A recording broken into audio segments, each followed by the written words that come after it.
Hello. Hello. Hi, how are you? Hi, David. How are you, David? Good. How are you? All right. I'm all right. A little red today. Just my light streaming in from my attic today. It's just giving me this. I don't normally look this red. Okay, so you mean you didn't play Think a Drink before? Yeah, I was like, maybe you already got started without us. I know exactly. Can you imagine? Hey, everybody. How's everyone doing today? Yeah, welcome to episode 39 of MasterMinds. For all our curious listeners, you're going to find out what Seize the Show is all about. Yeah. We now have the CEO with us today, David. We'll give him a formal introduction in a bit, but first, we're going to announce the lucky winner for Letterjoy from just like 2 episodes ago, but we're doing back and back. But you're getting a 3-month subscription. Yeah, 3 months mystery subscription, which means that you're getting 1 letter per week. Yeah, you're going to be visiting the mailbox quite often. Yeah. All right, let's do this. Here we go. Our winner is Matt, congratulations, Matt. Yeah. You love this. Yeah. Stuff. Yeah. All right. And so after this interview, I mean, everyone can chime in and ask questions because I know for sure there's a lot of things going on in the show, and we also had to find out, by attending the show ourselves, like, what is this all about? So after the interview, decide to book the show, check out what it's all about. Seize the Show has a treat for our audience. You can use the promo code ESCAPE20 for 10% off our Ribis Control, and the last performance is actually today. Yeah. So if you missed that, then for the moment. For the moment. They'll bring it back. Yeah. So this code's going to be good. This code is also good for the show that we're premiering next week. It's just we're putting a new show together, which we'll talk about. So we have to pause this one, put the new show up, and then get everything else back up. But just this week. So yeah. Oh, okay. All right. That's good to know. Well, the lucky winner will be able to apply. Well, it's 2 tickets for the lucky winner. Yeah, because it's always fun to go in a pair. Yeah. But today's show is 5 p.m. or the 9 p.m. Eastern time. So if you can't make that one, like he said, there's a next show coming up. It's called The Night at Gatsby. Ooh. Right. So we're going to talk about that. Yeah. So you definitely check out their website for date and times of those new shows that are coming up. Yeah. All right. Well, we're finally ready to introduce our guest of the day. David is a Tony-nominated veteran multi-platform entertainment producer from New York. Represent. He produced the smash off-Broadway hit play Puffs, which was a parody of the Potter universe that ran for 3 years off-Broadway. He filmed the stage production, which is available on Amazon, iTunes, and is the publisher of the script. He brought the global hit immersive spectacle Slava Snow Show, which has been touring the world for 30 years. And FYI, I've actually seen the show several years ago, and it was amazing. We have talked about it.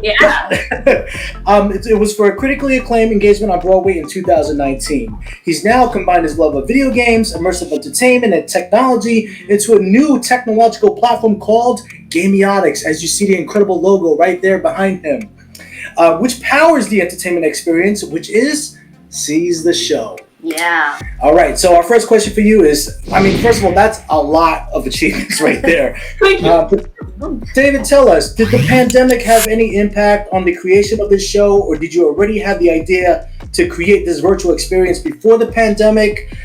We know you've done mostly live stage performance types of experiences, so we wanted to know how this idea of an online show came about. Absolutely, yeah. So the answer to the question is yes. I mean, the pandemic, I think, for a lot of people has changed a lot of things in the world, and certainly in entertainment. And there's a massive, I think, shift that's going on in terms of how people are consuming entertainment, right?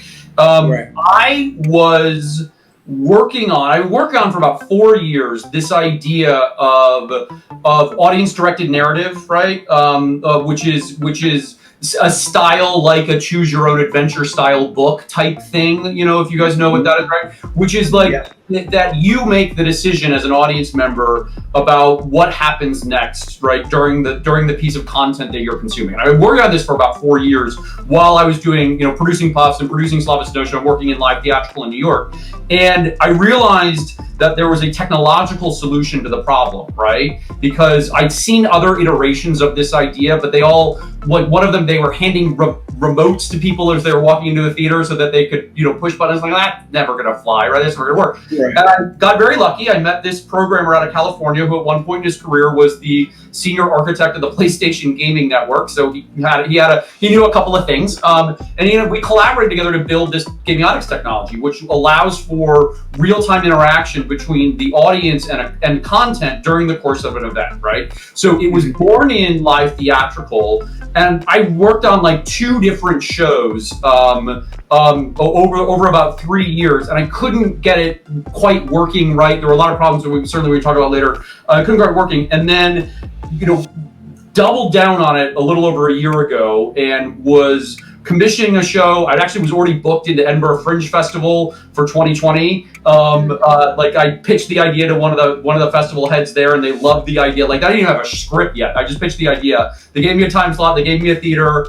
I was gearing up for that, and then on March 13th, literally everything fell apart. I mean, like all of my funding commitments evaporated overnight. The markets had crashed right then, and I'm sitting in my attic, right, which is where I am right now. I'm staring at the wall, and like, all right, let's start over again, right? Let's start from scratch, and that's where Seize the Show was born, right? Is I literally walked downstairs to my husband and I said, pick up a pen, pick up a piece of paper, let's figure out how to write one of our own. And we wrote the first few of them, right? And started testing this idea out for audiences. And then it just kind of has started blowing up and gaining steam and gaining audience members. And what we realized is that it's a new form of at-home immersive entertainment, right? That we're taking this Bandersnatch idea from Netflix, right? And a couple of other things that exist out there, and we're jailbreaking it, because what the technology allows for, because it's on your phone, anyone in the world can tune into one of our shows. All you need is internet access on your phone and on your computer, and you can see our shows. And that's how it's just started growing in such a big way. And so I produce the content right now, and last fall we're in a pitch session, and one of my writers, who is a massive escape room enthusiast, right? And I love escape rooms, and he's like, he went to 100 of them last year, or in 2019, right? Like, and he was like, what if we do one? And I was like, let's give it a shot. And so we started writing, and that's how Rubik's was born. Wow, look at that. All these like different pieces coming together. Yeah. And then all you need is an addict. And then you can find ideas that way. We're stuck at home, and I'm just like, so that we don't kill each other. Like, he's downstairs on the first floor, I'm all the way up in the attic, because we're both working with this company at the same time. So it's just like, that's what I do. Nice. Bring me food every once in a while. Yeah. So I wanted to explain a little bit to our audience who's not attended one of these types of shows before, what it's all about. Yeah. So we want to give a little summary on, how it works. And, David, feel free to add in anything if I miss anything at the end.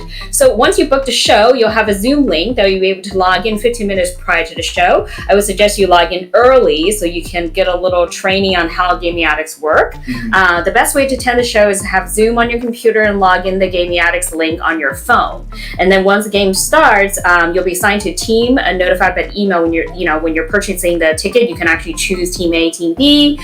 There's a maximum of 50 people per game, so you'll never be speaking or showing your face during the game itself, but you can communicate with your team through the Zoom chat function. And the puzzles will be represented through the game in between each character's performance. So then you'll need to make a decision on, as a team, on which answer is correct. It'll be in multiple choice format, so I guess it's a little bit easier than our hardcore puzzlers out there. And then you'll be able to also sometimes type it into the chat when there is no multiplication. The choices. The majority rules is what's playing here. So the idea is that if you had 4 choices and like maybe 40 people picked option A or something, so that will be the option that the game master will go with, or you proceed in that way. I mean, basically, the way that the gameplay really works is like we use the Gamiotics technology because there's many points in the show where it is able to unite the audiences, right? They will use it when we get to the answer. The audience has figured out the answer by that point, right? Like they're all collaborating and working with each other. So we just use it as a way to continue advancing forward, right? So, but because the gameplay, as you guys know, is really just about, all right, how are we figuring out this puzzle together, right? How are we doing it? And so they once it becomes clear, then they go to Gamiotics, they enter it in. And so, because this is what we've seen is like they rarely get it wrong until you get to the end of the show. And that's where the gameplay changes quite a lot. Yeah, I have to say though, we found that there was a lot of good puzzlers in the audience. Like, Yeah, we were trick trying too. to catch up. I was Yeah. like, "What? You figured it out already?" Like, what's going on? Like there aren't a lot of new options necessarily in escape rooms that are coming out right now, right? And so the hardcore puzzles are just like, they showed up and they're like, we got it, we're here. Like we had a Saturday night where they were just zipping through it. Because the thing about the show is that the thing that we're able to do is the show actually changes every single night. Because like the structure of the show is like, you're on a spaceship and you're going, the AI has gone insane, has become an insane puzzle master, right? And in order to move from room to room, like the ship is one big room, but in order to move from sequence to sequence, you have to figure out the puzzles. So what we do is we just swap out rooms, right? Yeah. We reorder rooms, we swap them out, we make them different so that people can come back to our shows and have the same narrative experience, but they get different puzzles as they're going through. Oh, okay, that's cool. So then, what if like a team is super fast? You have like backup puzzles for them?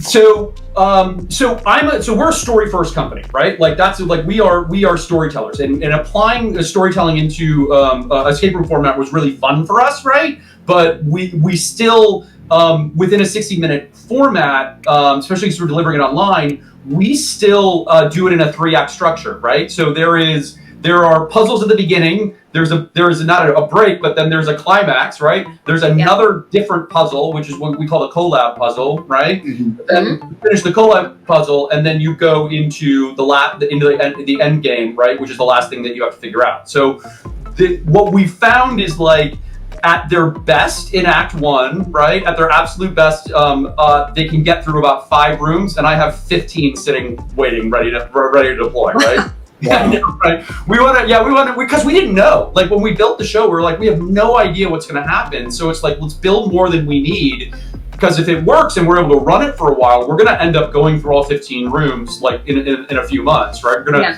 like, and in order, one of the aspects about this style of immersive entertainment that we're doing is, and we discovered this very, very early on, is replayability. People love coming back, right? Because it's never the same thing twice, right? And so that was also part of what we wanted to challenge ourselves with in escape room with Rubik's, is saying, how do you design an escape room that constantly changes, right? That is never the same escape room twice, right? And so that's what we set out to do. I think we were mostly successful in doing it, but this was our first one out. Like there will be more that will come into production, during this year. But we really tried to figure out like getting people to come back, because our audience loves coming back and back to our shows. So we felt like we needed to deliver that to our audience in this new format.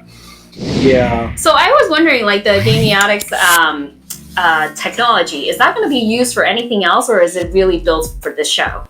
Like I said, this is at-home immersive entertainment, right? And one of the things that we're developing right now is the technology is insanely flexible, right? The only limit is money to do the code, right? That's it. So as I continue to raise money and I continue to build the company, there's so many different things that we can do with the technology. Basically the way the technology works is that it, from a narrative format and also for the escape room, it's kind of have 2 functionalities. We have an A/B functionality, right? Which is A, B, C, D style choices, right? Pick one of these. And then we have what are called tests of strength, right? We don't use the test of strength very much within the escape room because it's not actually necessary, but they are a lot of fun within narrative, which are, they're mini games built into the tech. Tap your phone X amount of times, remember a sequence in order, right? Go to the, and then so there's new things that are coming in that we're doing in Gatsby that allows, because the whole thing is a tool to tell a story like this, right? And so we experimented with a game show format back in the summer, and I loved the game show because my writers are hysterical, but it didn't quite work, right? In the way that I envisioned. So I kind of mothballed a little bit. Then corporate buyers started booking the game show, so it's actually like it's making money for us, but I'm still not actually happy with it because we lack a leaderboard, and so we're actually building a leaderboard system into the technology now, right? To allow for smaller audiences to be able to have a point system, right, that they can keep track of during the course of playing a game show, right? And so, like I said, it's all service to this type of at-home entertainment, right? Because like Jackbox doesn't quite work the way that everybody really wants it to. Right, and there isn't like Bandersnatch doesn't really quite work the way people want it to, right, in terms of narrative experience. And so all I'm doing is I'm building a platform with a really super flexible tool that allows for this real-time interaction, because you guys know it's milliseconds we're talking about between you hitting your phone and the result showing up on screen. Like, there's just anything out there like it. And so that tool is being built, it's continued to be built to allow any type of content creator with whatever idea they have to be able to use the tool to build their own thing, right? So it's only limited by imagination. When we get to that moment in time, which will be towards the end of this year, when I can start inviting other people to play on the platform. Right now, we're still learning and building enough for ourselves to then start inviting other people to say, all right, well, what do you want to do on this thing? But like, there's a ton of stuff in the pipeline that I'm really excited about.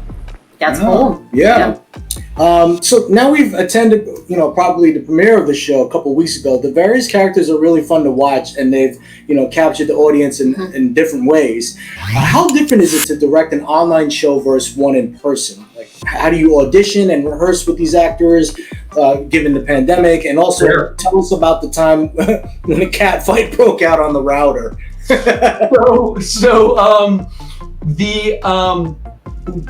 This form, right, is really hard, right? There's no question about it.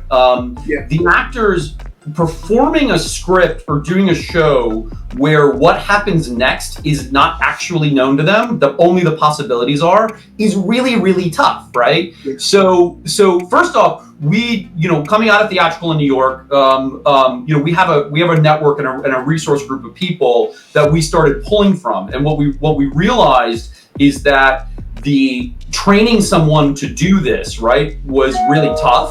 And once they got trained, we didn't want to lose them. So we have a tendency to work in like a rep company.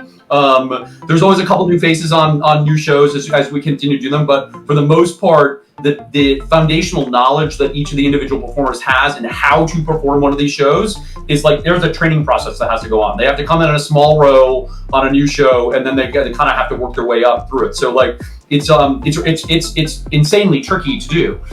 That said, I can pull actors from anywhere. My actors are all scattered across the country, right? We move fast like a television production studio. We develop scripts in about a 3 to 4 week turnaround, right? So like after 2 weeks of writing, they get it in their hands, they start learning it, they have a week of rehearsal, and then we go into tech and then we put it up, right? And so in about 2 weeks time, they don't have to memorize it because it's sitting in front of them. They're not on stage, right? They don't have to memorize it.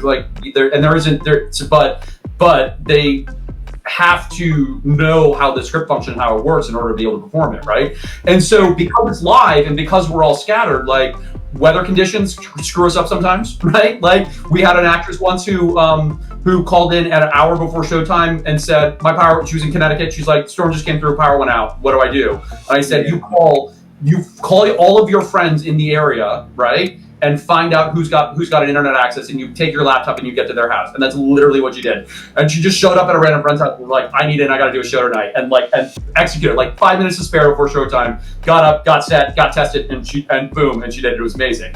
This other time, one of our actresses, we're at the top of the show, we started, so what happens is there's a pre-roll that runs, right? Like the opening credits, the opening sequence. You guys saw it on Rubrics. It's part of one thing we do. That runs, and then the show starts. And so we did it. The pre-show ran, the credit sequence, the opening sequence ran. The show starts, and she disappears. Right? Like we were in the show, and she disappears. And the MC covered. We don't know. We had no idea. We assumed that she lost power. We had no idea what was going on, right? And about 5 minutes later, she pops back into the show, right? And it was just like the right moment in time. Like her character could have been off screen, right? And after the show, she was like, my cats got into a fight on top of the internet router and knocked the entire thing down, and and everything just went dark. I was like, well, don't let them in the room anymore. When you're doing shows. How is the cats? Yeah, I think 90% of our audience owns cats, totally. So they probably can totally relate. You know what? When you actually said to ask you about that, I was thinking of like two women fighting on screen. I was like, there's a cat fight that broke out during the show? How does that happen? Oh my god! I mean, it's like there, and so there, and we've literally seen every type of thing that can go wrong with like real-time internet like performance and events, like every single thing, right? And my CTO, it drives him absolutely crazy. Now, of course, like we're all, you know, I'm an ex-theater guy, like you get like, and that's just like commonplace. Like there's a night during Puffs where there's a massive rainstorm and the theater was underground and there was just a steady drip, right?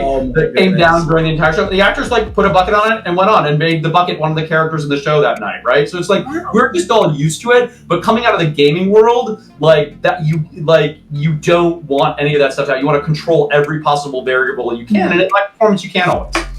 Yeah. Yeah. Well, Karen wants to know, since we're talking about this, how much is scripted versus improv?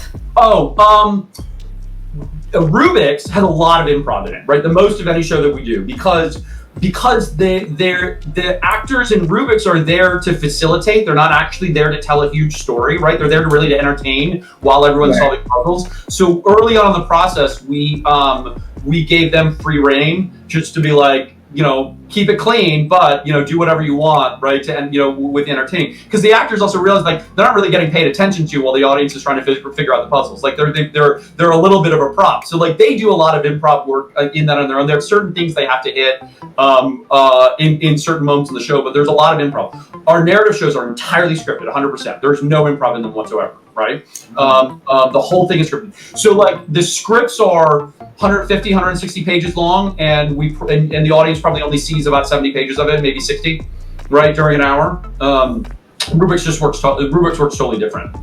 Okay, the scripted one, you mean the one coming up? Yeah, Gatsby's. Yeah. The Gatsby's. Okay, cool. Okay. That's very different. And what's the staff size like on these shows besides the, you know, actors? Like who else is on the back end? Yeah, I mean, so you have to have someone who's running gamiotic software, right? You have to someone who, like, during the course of the show, we have a sound guy backstage who's running all the sound cues. We got video, essentially someone who's running all the video that's happening, that's playing during the show. So there's that, and then you have the actors on stage. I think that's about it during the course of a show. We're able to keep it pretty tight. Rubik's has a dual set. We have backstage operators because there's a moment in Rubik's. So the thing about Rubik's is, like, you can play on 2 different tracks, right? There's an alpha track and a beta track, which has their own set of puzzles. They come together and they go out, but like each track has its own set of operators who are running it for those rooms. So is Rubik's like, are they like on set? Because you're saying like on stage, or is it more of a backdrop? It's all backdrop. It's all that. They're all like I said, everybody everywhere. Yeah, everybody's everywhere. Yeah. One day, right, we'll get ourselves into a studio, but there's no need. Like, we can't, right, and there's no need for it now. I think by the end of the year, when we're able to build our audience enough that we can move our production values up to the next level, like we'll totally go into a studio for everything we're doing. Oh, yeah, that would be awesome. Yeah, have like actors together, like on one screen. Yeah. My God, I mean, the amount of times we said, "Gosh, we cannot wait to be together in person," you know, one day, right? I think that's the model for this whole pandemic. Can't wait to. So much we want to do once this is over. Real live, yeah. By the way, if anyone has any questions, please feel free to type it in the comment. We'll relay those over to David. So how long did it take for you to come up with the idea prior to launch day? For Rubik's. For Rubik's? First user show, or I guess. I mean, it's more like, you know, how long did it take from the idea to like actually implementing and actually having the full show being how it is today? How long have I been working on that? Well, I'm not. Because it's 2 separate questions. So I guess first, to put together Seize the Show, how long did it take you from idea of just thinking about it to actually putting it together? Completion, yeah. So I had the technology built, right? And so it was there. I was going to be using it for live performance, right? And then I actually looked back over my email a couple weeks ago to answer this question. On March 13th is when everything shut down in New York, right?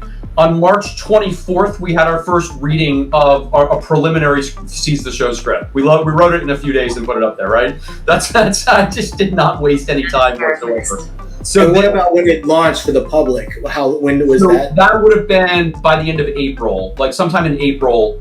We did our first show. It was a show called Escape from Paris, and it was just this funny little like Indiana Jones style, and it was a half-hour event, right? And then through the summer, we would write and produce a show every 2 weeks. We write for a week and produce a show for a week, write for a week, produce a show for a week. So I was launching about 2 shows a month. I slowed that down by the time we hit the fall. So now we're on a 3 to 4 week schedule.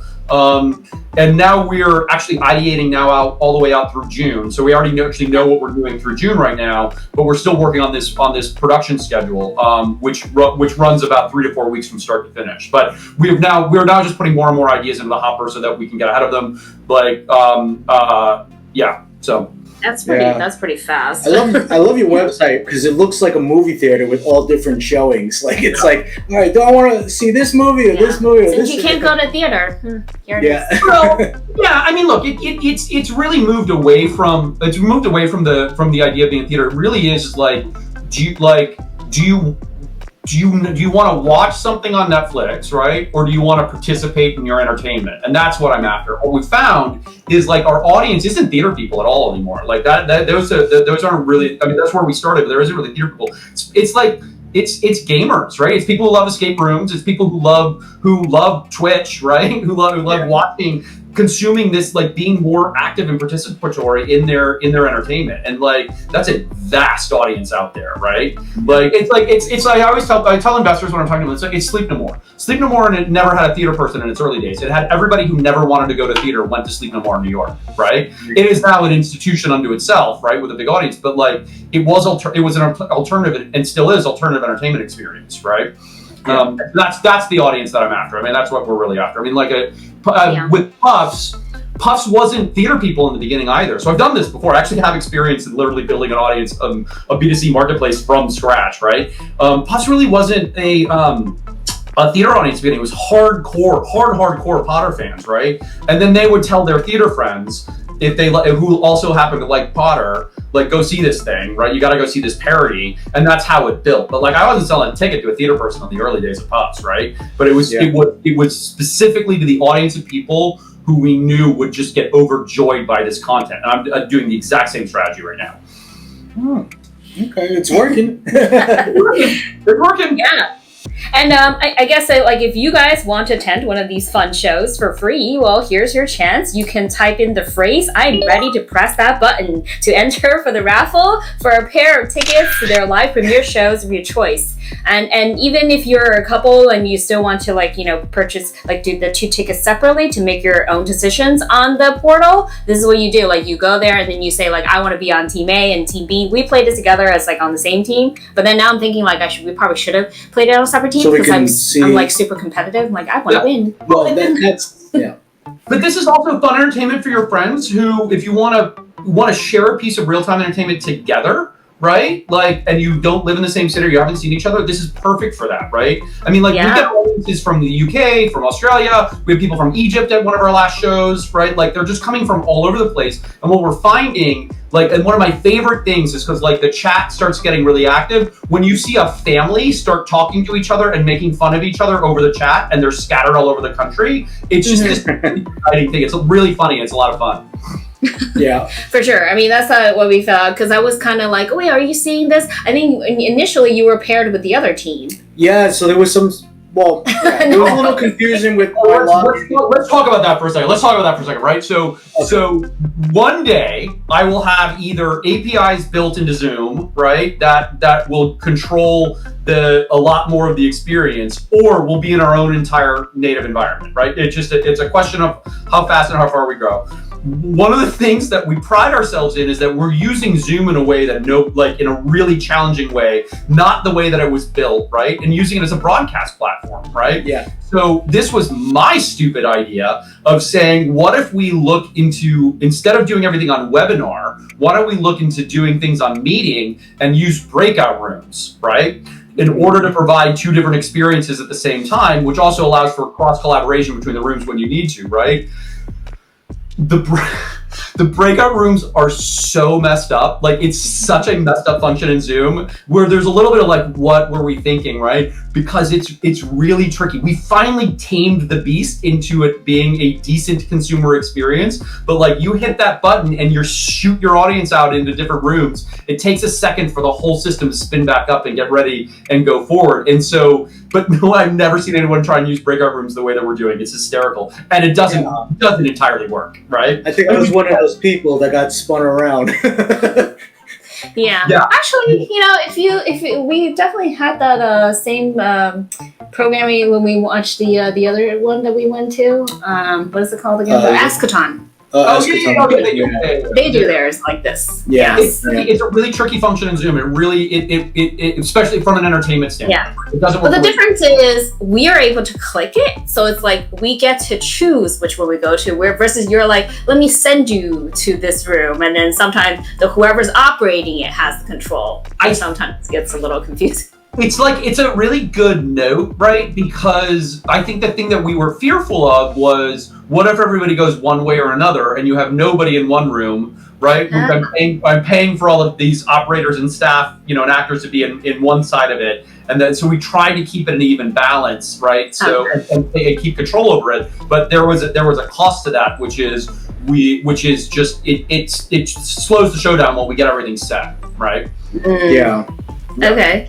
And also, I guess for each teams who have like different puzzles, what do you think of like for the if you attend the next day? Let's say you want to do like the show again, right? You said that there's going to be a fresh set of puzzles. Are the actors of the storyline the same though? Oh yeah. The actors are the same. Well, actually, no. The actors can play different roles. Like we've actually already done that, where we just swap them into different roles. So they're all trained to do all the other roles in the show. So we move them. So there could be different captains. So we do. We have two captains. Yeah, we have two different captains. One of the captains is off this weekend because he's sick, and the other one's on for this weekend. But yeah, we have two different captains. All the actors can play all the different roles and the different tracks, right? They're all trained to do that. And so their characters changed by the nature of the different actor playing the different parts, right? The plot is still the same. You're still going on the same journey, but also the saboteur is ever changing as well. Right.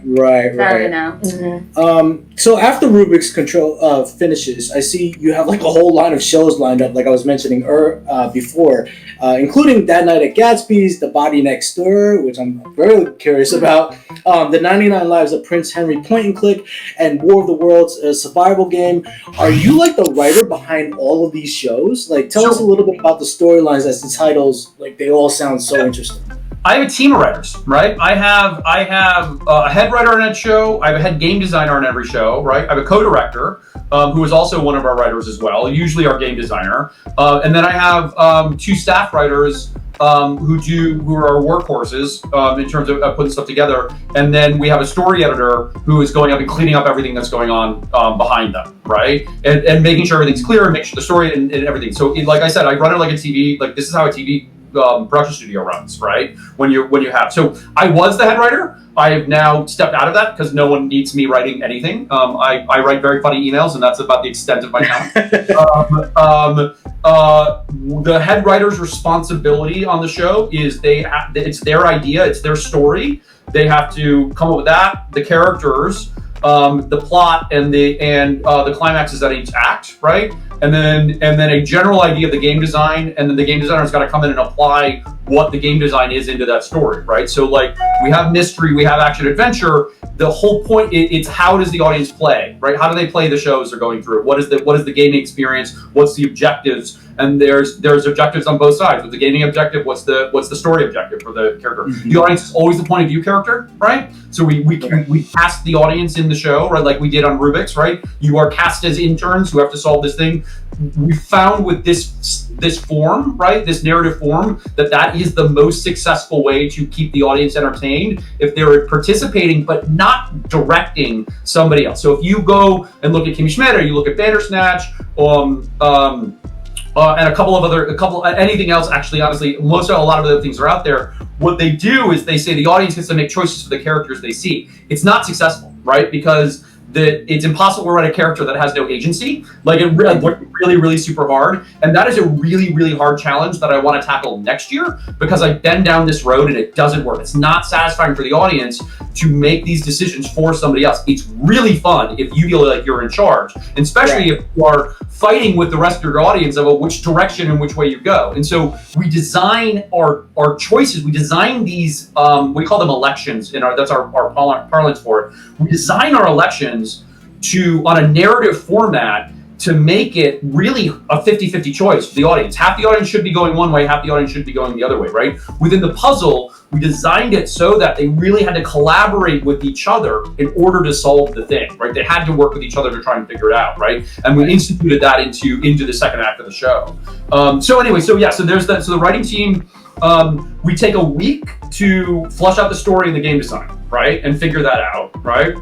And then we take a week to sit down and map the entire thing out. The whole thing gets mapped out. There are narrative maps and there are narrative gaming maps on every single one of our shows. And then we go in and we sit down and we write for a week and we put it all on paper. And then we bring the actors in and say, read it for us. And then we spend a week and a half correcting all the mistakes. And so I oversee the writing room in terms of making sure that they're on track, they're on time, and they of course are also like, since I'm inventing this idea, I'm also pushing them and saying, this is the experience that we want to have, this is what we need to do.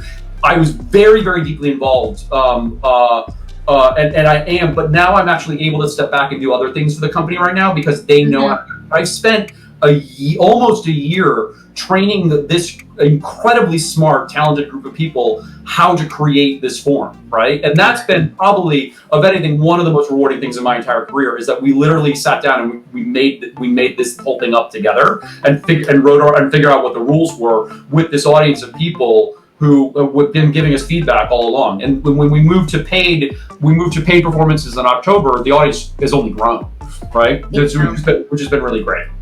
That's great. Yeah, no, I mean, like the other part of it was just basically if you wanted to give a little bit of a description on the new shows, like what are they about? Are there any puzzles in all of these, or they're just like some? Well, it is a puzzle. The shows are a puzzle, right? Like in themselves, right? It's a game. Look, escape room is pass fail, right? Solve the things in the room and you either get out or you don't, right? It's same thing up here. And it, like, you either save the ship or you don't. And then you save the ship by figuring out who the saboteur is at the end of it.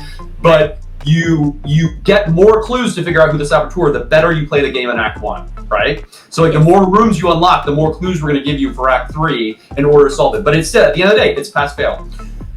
The narrative stories they're all branching narratives, right? So they are, it's more of how do you play this game towards what objective, right? So Gatsby's is a dating sim, but basically, right? Which is, we wanted to take the world of Gatsby's, which the IP is now free to use, because it just came into the public domain literally January 1st. So we want to take the idea of Gatsby's and say, what if you were invited to a party at Gatsby's mansion, right? During the timeline that the book is on, and all of these characters were there, right?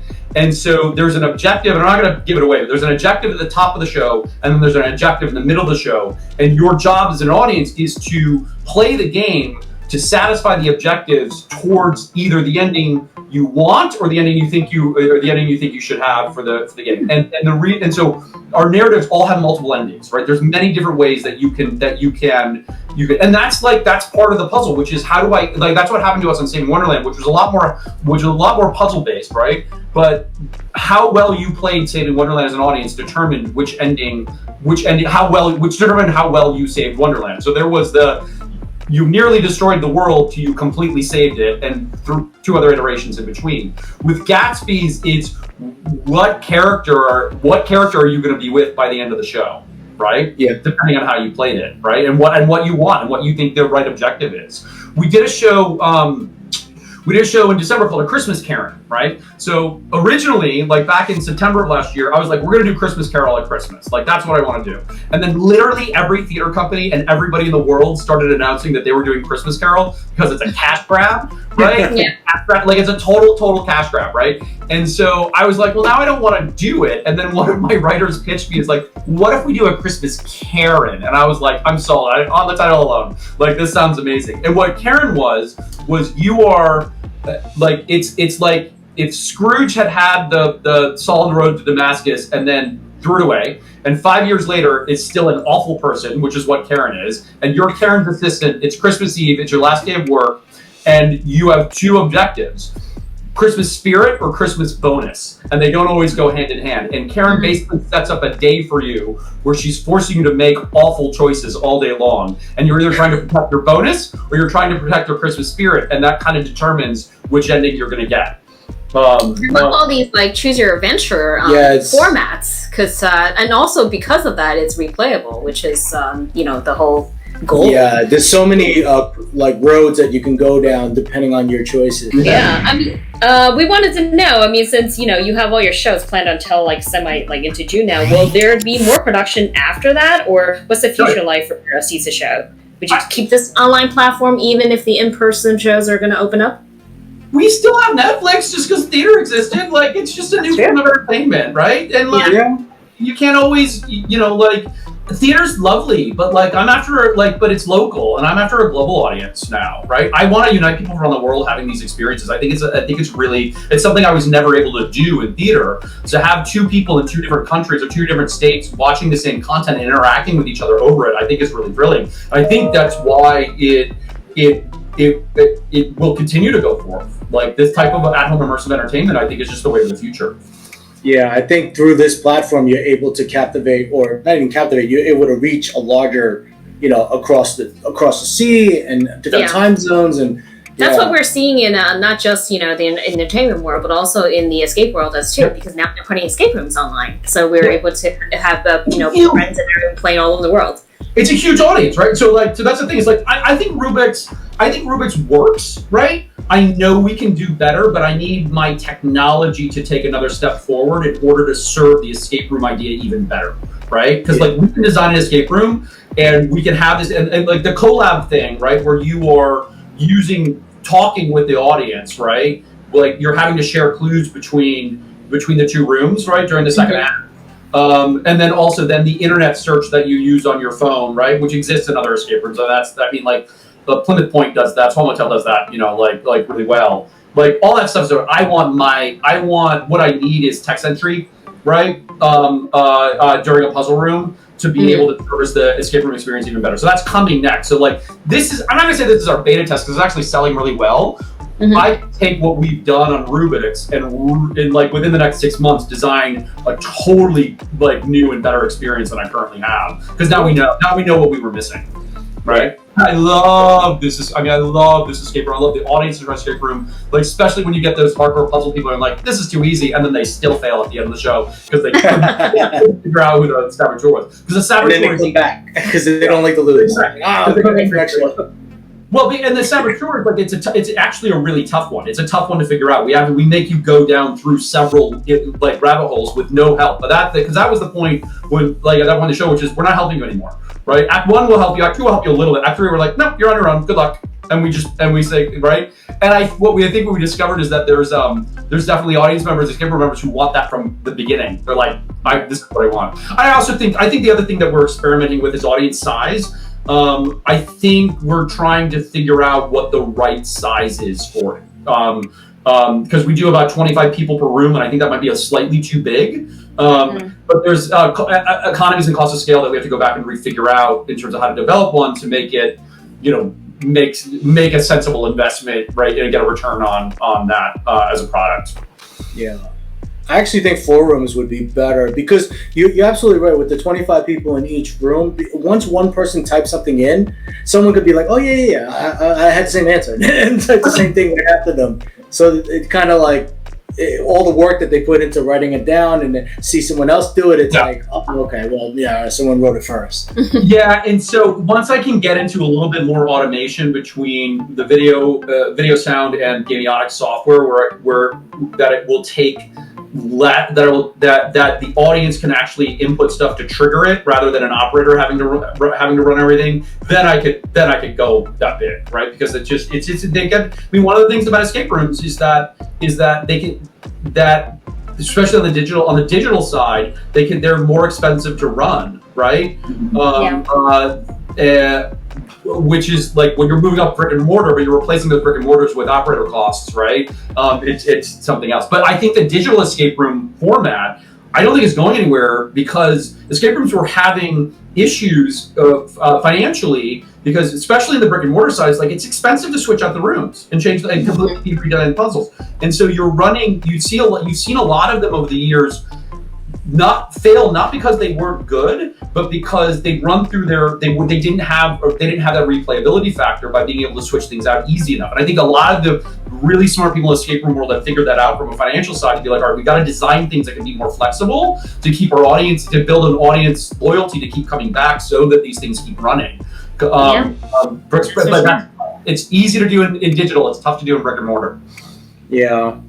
All right, I mean, speaking about puzzles and all these things about testing your knowledge and skills, are you ready for our game? I'm ready for the game.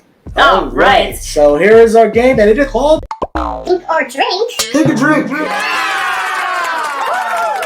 All right, David, what do you have to drink over there? Well, normally we usually ask about the questions about your own shows or your own game, but because we played a few weeks ago, we also forgot a little bit about it ourselves. So we are going to ask you trivia questions on mostly off-Broadway. Yeah, you're knowledgeable there. So you should be good there. Do you have a drink on hand with you? I have my water because it is the middle of the day and I'm still working. So I apologize a little bit, but I'll probably make it up in spades after this.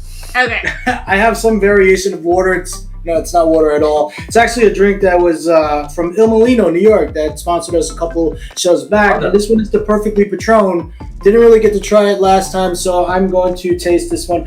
And if you get the question wrong, then you're drinking that H2O. If you get it right, then I will be taking a sip of this Perfectly Patron. Well, I'm going to have faith in him not getting any wrong. Well, yeah, I mean, he's been in the industry for so long, I'm pretty sure he's going to knock these out. And the audience can participate as well because these are trivia questions versus, games, part of the show. So we'll see how your knowledge about Broadway is. 10 seconds from after we ask you the question is how long you have. Yeah. First question for you is... What is the best-selling Broadway show of all times?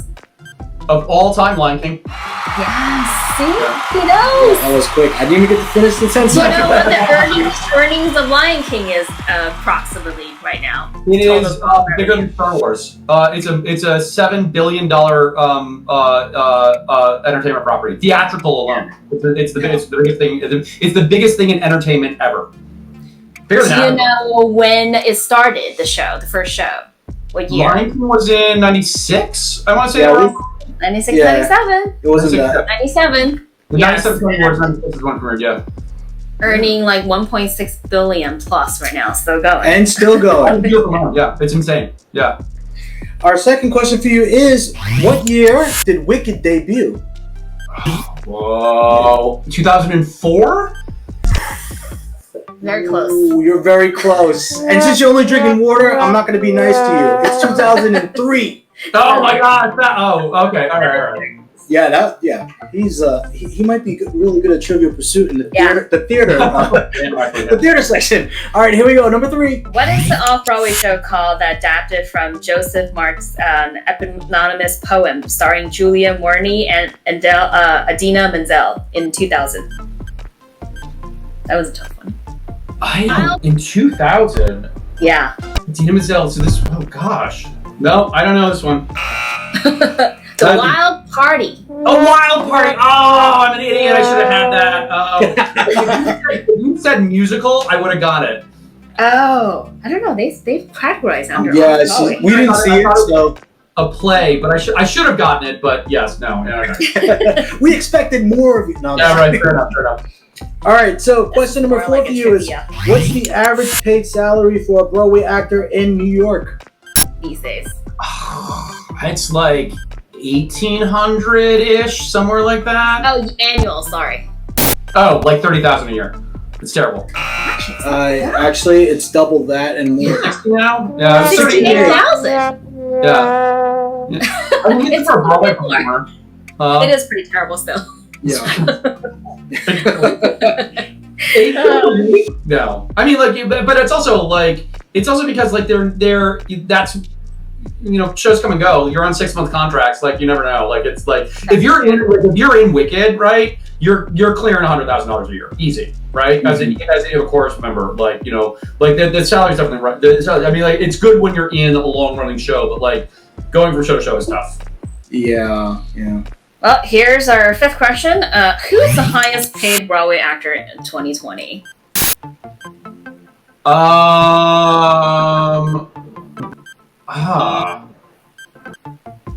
Audience? Anyone? It's the highest paid in 2020. Yeah. But this one makes sense. This one. What? The answer makes sense. Though I'm not sure if he'll be happy about it.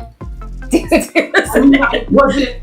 I'm trying to think. Was it Bette Midler when she did Hello Dolly? But I think that was too long. That was too long ago. Yeah, no, 2020. Yeah. But 2020 only lasted until March. So like, I'm trying to think of like who, like what shows were on before the shutdown. Anyone else? Earning around $45.5 million.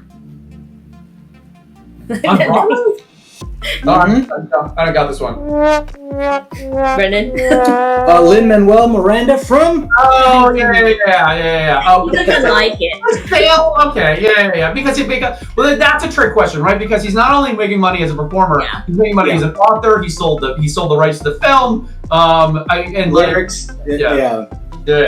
Too much on Hamilton. All right, so we do have one more. It's not really a trivia, right? It's more of I mean, we just mainly want to know, you know, you've probably seen everything on Broadway by this point. If someone was to visit New York and only had to choose one Broadway show to watch, which one would you recommend? And is there any upcoming ones on your radar?